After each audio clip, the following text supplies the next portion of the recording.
Hormuz കടലിടുക്കിൽ America നാവിക ഉപരോധം ആരംഭിച്ചതിന് പിന്നാലെ അമേരിക്കയ്ക്ക് ഇറാൻ മറുപടി നൽകിയത് ബോളിവുഡ് താരം ഷാരൂഖ് ഖാന്റെ പ്രശസ്തമായ സിനിമ ഡയലോഗ് പരാമർശിച്ചുകൊണ്ടാണ്. മുംബൈയിലെ ഇറാൻ കോൺസുലേറ്റ് ജനറലാണ് തന്റെ ഔദ്യോഗിക എക്സ് അക്കൗണ്ടിലൂടെ വിചിത്രവും എന്നാൽ രസകരവുമായ ഈ പ്രതികരണം നടത്തിയത്. അഭി തോ സിർഫ് ട്രെയിലർ ഹേ, പിക്ചർ അഭി ബാക്കി ഹേ എന്ന ഷാരൂഖ് ഖാൻ ഡയലോഗിലൂടെയാണ് അമേരിക്കൻ സൈനിക നീക്കങ്ങളെ ഇറാൻ വെല്ലുവിളിച്ചത്. അതായത് ഇതുവരെ കണ്ടത് വെറും ട്രെയിലർ മാത്രമാണ്, ശരിക്കും സിനിമ ഇനി വരാനിരിക്കുന്നതേയുള്ളൂ എന്നാണ് ഇറാൻ പറയുന്നത്. പേർഷ്യൻ ഗൾഫിലെ റെഡ് ബീസ്, അതായത് ചുവന്ന തേനീച്ചകൾ എന്ന് വിശേഷിപ്പിക്കപ്പെടുന്ന ഇറാന്റെ അതിവേഗ മിസൈലുകൾ യുദ്ധത്തിനായി സജ്ജമായി കൊണ്ടിരിക്കുകയാണെന്ന് കോൺസുലേറ്റ് അറിയിക്കുകയും ചെയ്തു. ഇറാന്റെ നാവികസേന തീർന്നു എന്ന് അമേരിക്കൻ പ്രസിഡന്റ് ഡൊണാൾഡ് ട്രംപ് ആവർത്തിച്ച് അവകാശപ്പെടുമ്പോഴും തങ്ങളുടെ യഥാർത്ഥ കരുത്ത് ലോകം ഉടൻ കാണാൻ പോവുകയാണെന്ന സൂചനയാണ് ഇറാൻ കോൺസുലേറ്റ് ജനറലിന്റെ ഈ പോസ്റ്റ് നൽകുന്നത്. ഹോർമൂസ് കടലിടുക്കിലെ ഉപരോധം ആഗോളതലത്തിൽ വലിയ നയതന്ത്ര പ്രതിസന്ധി സൃഷ്ടിക്കുന്നതിന്റെ ഇടയിലാണ് ഇങ്ങനെ സിനിമ ഡയലോഗുകൾ ഉപയോഗിച്ചുള്ള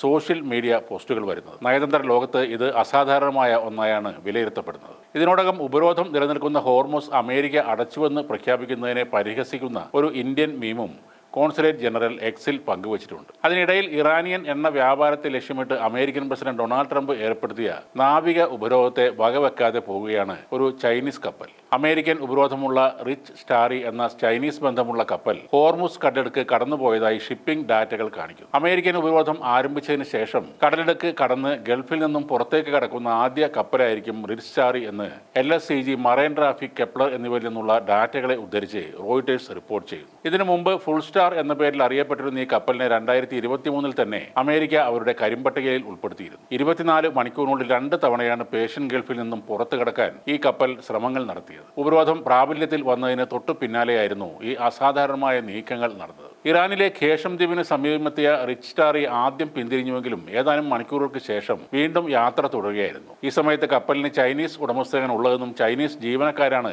ആ കപ്പലിലുള്ളതെന്നും റേഡിയോ വഴി സന്ദേശം നൽകി. സമുദ്ര സുരക്ഷാ മാനദണ്ഡമെന്ന നിലയിലാണ് ഇത്തരം വിവരങ്ങൾ കൈമാറുന്നത്. റിച്ച് സ്റ്റാറിയെ കൂടാതെ എൽപ്സ് എന്നൊരു കപ്പലും ഇതേസമയം ഹോർമൂസ് കടലിടുക്കിലൂടെ നീങ്ങുന്നതായി റിപ്പോർട്ട് ചെയ്യപ്പെട്ടിട്ടുണ്ട്. ചാർട്ട് കെമിക്കൽ SA ഉടമസ്ഥയിലുള്ള ഈ കപ്പൽ നേരത്തെ ഒരു ഇറാനിയൻ തുറമുഖത്ത് അടുത്തിരുന്നതായി കപ്പലുകളെ നിരീക്ഷിക്കുന്ന പ്ലാറ്റ്ഫോമുകൾ ചൂണ്ടിക്കാണിക്കുന്നുണ്ട്. അമേരിക്കയുടെ ഈ കടുത്ത നീക്കം ഊർജ്ജ ഇറക്കുമതിയെ അമിതമായി ആശ്രയിക്കുന്ന ഏഷ്യൻ രാജ്യങ്ങൾക്കിടയിൽ വലിയ ആശങ്കയാണ് ഉണ്ടാക്കിയിരിക്കുന്നത്. ഈ സാഹചര്യത്തിൽ അമേരിക്കയും ഇറാനും തമ്മിൽ നയതന്ത്ര ചർച്ചകൾ ആരംഭിക്കാൻ ലോക രാജ്യങ്ങൾ മുൻകൈ എടുക്കണമെന്ന് ചൈനീസ് വിദേശകാര്യമന്ത്രി ആവശ്യപ്പെടുകയും ചെയ്തു. വ്യാഴാഴ്ച ഇരു രാജ്യങ്ങളും തമ്മിലുള്ള ചർച്ചകൾ നടക്കുമെന്നാണ് സൂചനകൾ.